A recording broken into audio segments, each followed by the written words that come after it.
Hi everyone, it is Atia here at Booking It with Atia. Welcome back to another video. I'm super excited because I am here to give you my TBR as well as a list of 20 recommendations for the Witch faction of the Mystic Readathon. Thank you so much to Nell for asking me to be a co-host this year. I'm super excited to be repping Team Witch, Justice for Bonnie Bennett. I'm going to start out with the 9 books that are at the top of my TBR for this month, and then we're going to switch over to my recommendations. And the way that I did this is that I took each of the 4 witch faction prompts, so has witches or sorcerers, alchemists, things of that nature in it, books where bloodlines or lineages are important, climate fiction, and books with fire or candles on the cover. I took those 4 prompts and I'm giving 5 recommendations for each of them. You know me, all of these books are going to be BIPOC written and starring BIPOC characters. Quite a few of them also have queer rep, and we're going to jump into it. I have my laptop in front of me so that I can read you like the blurb for the books as well. We're going to start with my TBR. It's 9 books. The first one is The Butcher of the Forest by Premi Muhammad. I actually already finished this one and submitted it because it is actually September 2nd, but we're not going to talk about this one or talk about that. This is a fantasy novella and I absolutely thoroughly enjoyed it. It says a world-weary woman races against the clock to rescue the children of a wrathful tyrant from a dangerous, otherworldly forest. And I feel like that honestly sums up what this novella is very succinctly. I would actually add this to recommendation because I actually love the writing and the story. I thought it was fantastically done. Next up on my TBR is Our Vicious Descent by Haley Dennings. This is the second book in the This Ravenous Fate series, the first book being This Ravenous Fate. Can't really tell you much about this one because it is a sequel. However, I will say that it has a sapphic romance as well as being set in the 1920s, and those two are actually community prompts. So if you're not on Team Witch and you're looking for something to fulfill some of those prompts, this fits that as well. Oh, this has vampires in it. I feel like I should have mentioned that. So I guess Team Vampire, you can jump on board with this one as well. Next up on my TBR is Something Cheeky by Thien Kim Lan. This is a romance, and it's actually kind of a second chance romance. I think the two characters were best friends. We'll see. Okay, so Zoe Tran is living her best life designing plus size lingerie at her own award-winning clothing boutique when suddenly her college best friend re-enters her life. Okay, yeah. Derek Bowie is offering a tantalizing chance to recapture a forgotten dream, designing costumes for the musical they created together years ago. As a theater kid, as a thespian, I know I'm going to be living for this. I also love me a best friends to lovers romance, and it's kind of second chance at a friendship because they fell out of contact, but yeah, looking forward to that one. This also has a demisexual protagonist, the protagonist of Zoe. Then we have The Ending Fire on my TBR by Sarah L. Arifi. This is the 3rd book in the Ending Fire trilogy. I'm so excited to read this. I'm so excited to finish this trilogy. It has been nothing short of spectacular. This one fits the prompts of BIPOC author, Black protagonist, as well as queer protagonist. And I just really love it. I love the magic system. I love the fantasy world it's in. Great character work. Chef's kiss. The 5th book on my TBR is Blood Moon. I've been saying I was going to read this all summer, and it's finally time for it to happen. This is by Brittany S. Lewis. This is her latest release. It actually comes out the 2nd week of September, and it says 18-year-old Mirabella Mira Owens grew up in Timber Plains, Kansas, hearing all about the local legend that werewolves had many years ago traveled to their small Midwest town to protect humans from the growing threat of a vampire enclave. Just a story, of course, a fairy tale, one Mira had stopped believing in when she was young, just like she stopped believing in the idea of her mom returning after she up and left without a trace when she was only 13. Mira is grown now, starting freshman year at the nearby Lakeland University. College feels normal, exactly the thing she's been craving most, except for one particular classmate, Julian Santos, a mysterious boy with long hair, golden eyes, and a coldness that seems directed exclusively at Mira for reasons she can't understand and he won't explain. When Mira receives an unaddressed letter from her mother, she's told that the world isn't as it seems. She suspects her mom might be telling the truth when she stumbles across a strange animal tracks on a hiking trail, and when she's miraculously saved from a 20-foot drop by the one and only Julian Santos. Okay, I'm gonna stop reading there. I know she said, like, if you liked Bonnie and Damon, she being the author, if you like Bonnie and Damon and you like Twilight vibes, then this is gonna check all your boxes. I'm so excited. I'm so excited for this one. Next up on my TBR, which I'm actually currently reading, is Brighter Than Scale, Swifter Than Flame by Neon Yang, another novella with an armored, oathbound hero reminiscent of The Mandalorian and the Asian-inspired epic fantasy of She Who Became the Sun. Neon Yang's Brighter Than Scale, Swifter Than Flame is a stunning queer novella about a dragon hunter finding home with a dragon queen. Do you need to know more? You don't. Go read it. I'm halfway through it. I'm enjoying it so far. Next up on my TBR, another one that I'm currently in the middle of, is Kiss Me Maybe by Gabriela Gamez. This one is a little thingy. When a late bloomer goes viral for coming out, she decides to use her newfound fame to get her first kiss with the help of a sexy bartender. Librarian Angela Gutierrez has never been kissed, but after posting a video about her late bloomer status in Ace Identity, she's finally ready to get some first out of the way. Using her new influencer status to come up with a scavenger hunt idea in which the winner earns her first kiss, Angela realizes she may need more help. She may need some help to pull off the event. Enter Crystal Ramirez, hot bartender and Angela's unrequited crush of 5 years. Despite vowing that romantic love isn't for her, Crystal seems awfully determined to help Angela pull off the scavenger hunt and find true love. Another one that's just I've been wanting to read for a while and it's living up to my expectations. Then we have on my TBR Big Chicas Don't Cry by Annette Chavez Macias. And I don't actually know what this is about except for it deals with family.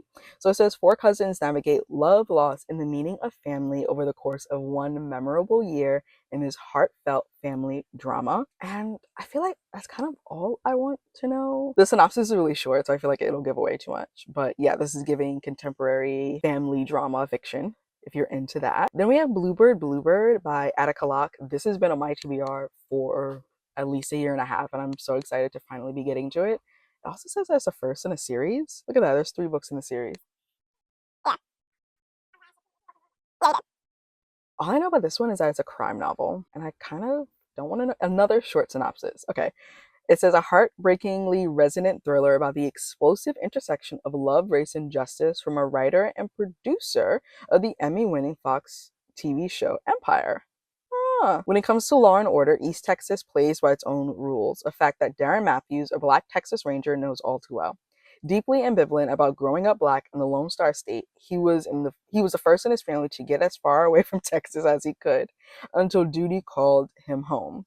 When his allegiance to his roots puts his job in jeopardy, he travels up Highway 59 to the small town of Lark, where 2 murders, a Black lawyer from Chicago and a local white man, have stirred up a hornet's nest of resentment. Darren must solve the crimes and save himself in the process before Lark's long simmering racial fault lines erupt. From a writer and producer of the Emmy-winning Fox TV show Empire, Bluebird is a rural noir suffused with the unique music, color, and nuance of East Texas. That sounds like it's going to be good. Those are the 9 books that are on my TBR. We're now going to get into my recommendations, starting with the first witch prompt, which is literally with witches or something that's witch adjacent in it.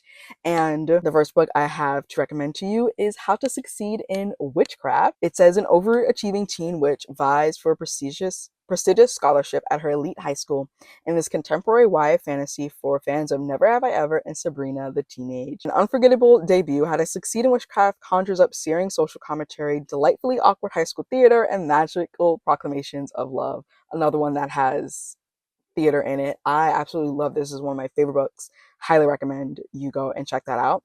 The second book in the with witches, sorcerer, alchemist category is going to be That Self-Same Metal by Brittany N. Williams. This is a YA fantasy, historical fantasy that takes place in Shakespearean era London, and funny enough is another one that heavily has the theater in it because she is part of Shakespeare's theater troupe.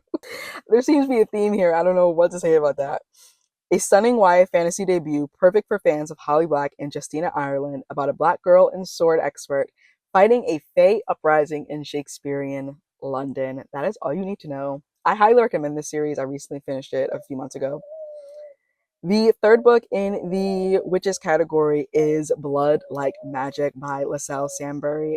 Another auto by author for me. This one is, Jackie wants to be part of the conversation. This one is the first book in a duology, a rich, dark urban fantasy debut following a teen witch who is given a horrifying task, sacrificing her first love to save her family's magic. The problem is she's never been in love.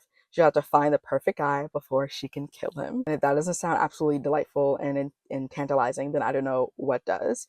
Next up in the witches category is Cemetery Boys by Aiden Thomas. Cemetery Boys is an LGBTQIA+ ghost story about magic, acceptance, and what it means to be your true self. From the instant New York Times bestselling author Aiden Thomas.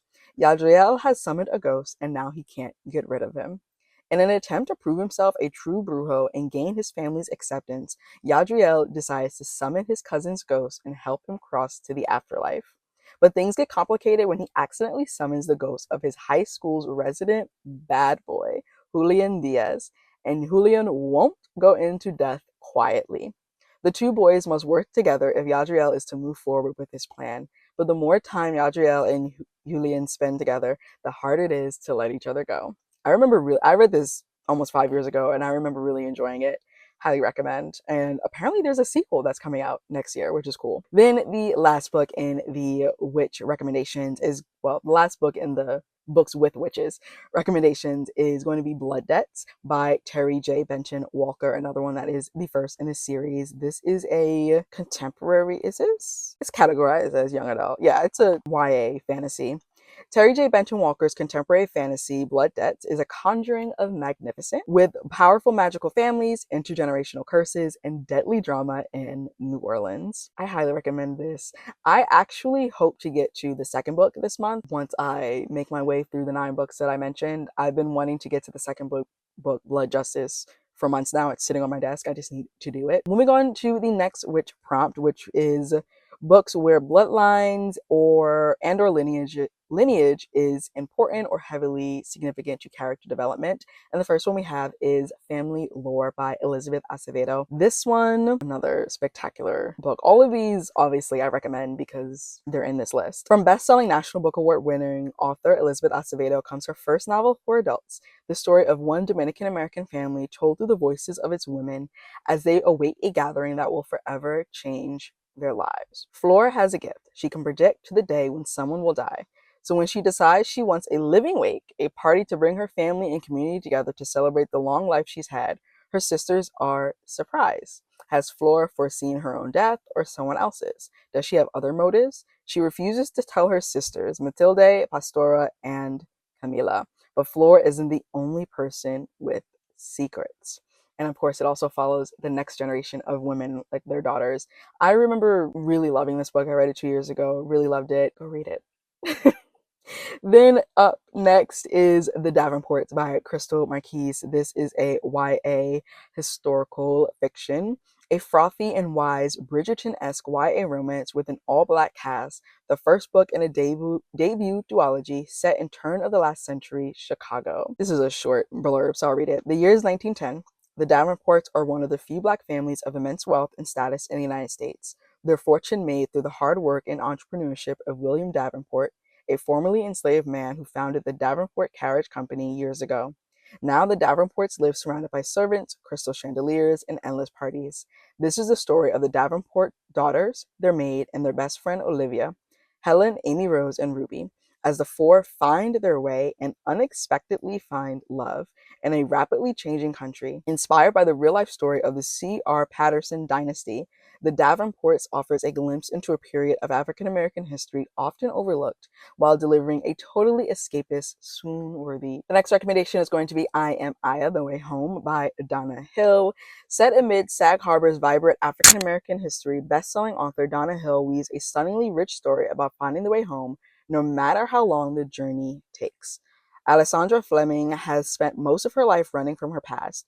her budding photography career, her life in Manhattan, all to serve to distract from the secrets and guilt she's never been able to face. Then the call. Her estranged father is in the hospital, and Alessandra must return home to Sag Harbor, crumbling the first wall between her past and her present. For some, coming home is a relief. For Alessandra, it's a reminder of the family she's lost, of the time she'll never regain. But the answers, the secrets of her family are hidden in the house waiting for her. And the only one who may be able to help her uncover them is her father's neighbor, Zach, who brings with him an attraction that's intense and instantaneous, yet oddly familiar. Now Alessandra is being pulled back not only into her own complex family history, but into the richly documented lives of four extraordinary women. Generations touched by tragedy and triumph, despair and hope. And it's these aching echoes of the past that Alessandra's own story and her mistakes and her capacity to love will take shape, guiding her to the life she's meant to live and the extraordinary person she will become. Next up on this recommendation list is an absolute favorite of mine. Should come as no surprise, and that is Legendborn by Tracy Deonn. Filled with mystery and an intriguingly rich magic system, Tracy Deonn's YA contemporary fantasy reinvents the King Arthur legend and brings together Southern folk traditions and Black girl magic into a searing modern tale of grief, power, and self-discovery. That's all I'm going to tell you. Go read the book. But this definitely fits into the whole like lineage and bloodlines being super important. The next book up is Ebony Gate by Ken Babel and Julia V, the first book in the Phoenix Horde series. Julia V and Ken Babel's Ebony Gate is a female John Wick story with dragon magic set in a contemporary San Francisco Chinatown. Amiko Song belongs to one of the 8 premier magical families of the world, but Amiko never needed any magic because she is the blade of the Song clan, or was, until she's drenched in blood in the middle of a market in China, surrounded by bodies and the scent of blood and human waste as a lethal perfume. The butcher Beng Jing now lives a quiet life in San Francisco, importing antiques. But when a Shinigami, a god of death itself, calls in a family blood debt, Amiko must recover the ebony gate that holds back the hungry ghosts of the Yomi underworld, or forfeit her soul as the anchor. What's a retired assassin to do but save the city by the bay from an army of the dead? Another series I highly recommend. Then moving into the next witch prompt, which is books that are climate fiction. The first one being a book I recently finished last month, and that is Lost Ark Dreaming by Sui Davies Okabangwa. Absolute loved it. This is a 5-star read for me. It says, the brutally engineered class divisions of Snowpiercer meets River Solomon's The Deep in this high-octane post-climate disaster novella written by Noma award-winning author Sui Davies Okabangwa. Off the coast of West Africa, decades after the dangerous rise of the Atlantic Ocean, the region's survivors live inside 5 partially submerged, kilometers-high towers originally created as a playground for the wealthy. Now the tower's most affluent rule from their lofty perch at the top, while the rest are crammed into the dark, fetid floors below sea level. There are also those who were left for dead in the Atlantic, only to be reawakened by an ancient power, and who seek vengeance on those who offered them up to the waves. 3 lives within the towers are pulled to the fore of this conflict. Yakini, an earnest, mid-level rookie analyst, Tuoyo, an undersea mechanic mourning a tremendous loss, and Ngozi, an egotistical bureaucrat from the highest levels of governance. They will need to work together if there is to be any hope of a future that is worth living for everyone. The next climate fiction is Into the Sunken City by Dinesh Thiru, set in a post-cataclysmic world where the rain never stops. One teen embarks on the heist of a lifetime, diving for treasure sunk deep beneath a flooded Las Vegas in this YA fantasy adventure debut that is perfect for fans of Fable and House of Salt and Sorrows. Features a unique twist on Treasure Island, a magnetic second chance romance, and a thrilling heist where the reward is great, but the risks are even greater. Next climate fiction we have is The Canopy Keepers by Veronica G. Henry. What happens when nature will no longer stand by and accept its destruction? A female fire chief discovers an ancient world rooted with secrets that can save or destroy, and the newest fantasy by Veronica G. Henry, author of Bacchanal. Beneath the forest floor, they walk. Syra Carthan doesn't know why she accepted a job as the first female fire chief at Sequoia National Park, where decades earlier a forest fire killed her parents. That day, her brother, Romello, disappeared, as if pulled into the scorched earth itself. Syra has always had an uncanny affinity for the natural wonders of the park she protects, But after she sanctions a prescribed burn that goes terribly wrong, she quits her position in disgrace. However, when another devastating wildfire breaks out, Syra, reluctantly pulled back into action, discovers an unknown world that has existed underground since the beginning of time. This secret society, built around the forest's complex root system, is now divided into two factions. One is ruled by the Keeper, the giant sequoia's benevolent caretaker, the other by a mysterious undoer who is determined to wage war on humanity. Through him, nature can retaliate and wipe out Earth's careless ravagers for good. Torn between human loyalty and preserving the delicate balance of nature, Syra must make a choice, one that will change both her destiny and that of the world above and below forever. The next climate fiction rec is Goliath by Tochi Onyebuchi. In his adult novel debut, Hugo, Nebula, Locust, and NAACP Image Award finalists, and ALA Alex and New England Book Award winner Tochi Onyebuchi delivers a sweeping science fiction epic in the vein of Samuel R. Delany in Station 11. In the 2050s, Earth has begun to empty. Those with the means and the privilege have departed the great cities of the United States for the more comfortable confines of space colonies. Those left behind salvage what they can from the collapsing infrastructure. As they eke out an existence, their neighborhoods are being cannibalized. Brick by brick, their houses are sent to the colonies. What was once a home, now a quaint reminder for the colonists of the world that they wrecked. A primal biblical epic flung into the future. Goliath weaves together disparate narrative, a space dweller looking at New Haven, Connecticut as a chance to reconnect with his spiraling lover, a group of laborers attempting to renew the promises of Earth's crumbling cities, a journalist attempting to capture the violence of the streets, a marshal trying to solve a kidnapping, and to a richly urgent mosaic about race, class, gentrification, and who is allowed to be the hero of any history. The last climate fiction book that I have is A Spy in the Struggle by Aya de Leon. Aya de Leon's International Latino Book Award-winning, action-packed, sexually charged, politically significant novels have been described as a rallying cry and praised for their poetic and savvy descriptions of women's inner and external challenges that are reminiscent of Sister Souljah's or Ntozake Shange's work. Now she takes on issues of climate change, corporate corruption, and government surveillance of marginalized activists, and an electrifying story about a high-powered attorney who goes undercover to infiltrate a Bay Area activist group. De Leon brings feminism, racial equality, and page-turning entertainment. Another one that I highly recommend. It also isn't sci-fi or fantasy. It's very much a crime thriller, but focus on climate change and climate activism. Moving on to the final witch prompt, which is a book with fire or candles on the cover. These 5 took me like 50 minutes to compile books that I've read to put on this list. This was hard, y'all. The first one is going to be King of Ashes, which is a recent favorite of mine. When eldest son Roman Carruthers is summoned home after his father's car accident, he finds his younger brother Dante in debt to dangerous criminals, and his sister Nevaeh exhausted from holding the family and the family business together. Nevaeh and their father, who run the Carruthers Crematorium in the rundown Central Virginia town of Jefferson Run, see death up close every day. But mortality draws even closer when it becomes clear that the crash that landed their father in a coma was no accident, and Dante's recklessness has placed them all in real danger. This book is 10 10 10s across the board. So good. The next one is going to be Blood Cyan by Deborah Fillet. A young girl with forbidden powers must free her people from oppression in this richly layered epic fantasy from debut author Deborah Fillet, inspired by Yoruba Nigerian mythology and perfect for fans of Children of Blood and Bone and An Ember in the Ashes. This is what they deserve.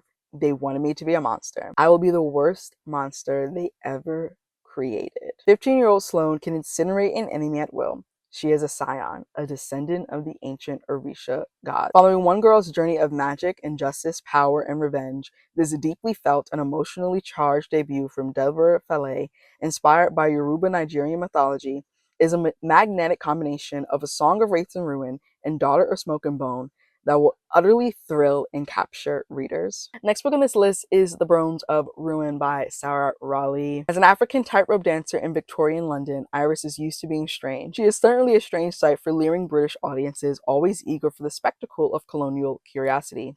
But Iris also has a secret that even strange doesn't capture. She cannot die. Haunted by her unnatural power and with no memories of her past, Iris is obsessed with discovering who she is. But that mission gets more complicated when she meets the dark and alluring Adam Temple, a member of a mysterious order called the Enlightenment Committee. Adam seems to know much more about her than he lets on, and he shares with her a terrifying revelation. The world is ending, and the committee will decide who lives and who doesn't. That's all I'm going to read for the synopsis. This is an excellent series. I need to finish it up and read the third book, but highly recommend. Then we have The Black Kids by Christina Hammond Reed. Another 5-star recommendation from me. Perfect for fans of The Hate U Give, this unforgettable coming-of-age debut novel is an unflinching exploration of race, class, and violence, as well as of the importance of being true to yourself. Los Angeles, 1992. Ashley Bennett and her friends are living the charmed life. It's the end of high school and they're spending more time at the beach than in the classroom. They can already feel the sunny days and endless possibilities of summer. But everything changes one afternoon in April when 4 police officers are acquitted after beating a black man named Rodney King half to death. Suddenly, Ashley's not just one of the girls, she's one of the black kids. As violent protests engulf LA and the city burns, Ashley tries to continue on as if life were normal. Even as her self-destructive sister gets dangerously involved in the riots, even as the model black family facade her wealthy and prominent parents have built starts to crumble, even as her best friends help spread a rumor that could completely derail the future of her classmate and fellow black kid, LaShawn Johnson. With her world splintering around her, Ashley, along with the rest of LA, is left to question who is the us and who is the them. And the final book in this list of recommendations is What Fire Brings by Rachel Housel Hall. A writer's search for her missing friend becomes a real-life thriller and a twisting novel of suspense by the New York Times bestselling author of These Toxic Things. Bailey Meadows has just moved into the remote Topanga Canyon home of thriller author Jack Beckham. As his writer-in-residence, she's supposed to help him once again reach the bestseller list, but she's not there to write a thriller. She's there to find Sam Morris, a community leader dedicated to finding missing people who has disappeared in the canyons surrounding Beckham's property. The missing woman was last seen in the drought-stricken forest known for wildfires and mountain lions. Each new day, Bailey learns just how dangerous these canyons are for the other women who have also gone missing here, and for her. Could these missing women be linked to strange events that occurred decades ago at the Beckham estate? Fire season in the canyon approaches. Bailey must race to unravel the truth from fiction before she becomes the next woman lost in the forest. And that is it for my Mystic Readathon TBR and recommendation for the Witch faction prompts. Thank you so much for watching this video. Let me know if you're participating in the Mystic Readathon, what faction you are, and why is it Team Witch, and what you plan on reading this month, what you're looking forward to. Are any of the books on my either TBR recommendations list also on your TBR, or have you read them before? Make sure to check out my bonfire where you can get some merch, as well as my Etsy shop to pick out your new favorite bookmark. All of my socials as well as my Discord are linked down below, and I will see you in another video. Bye. Weakness showing, I ain't living for the moment. I see what's mine and I want it. Hungry like a Pac-Man, I'm Bruce Wayne and Batman. I'm Naruto with a Hanzo, got a sharp mind like I'm Einstein. Plus I'm copywriting, so it's all mine. Check it for me, I'm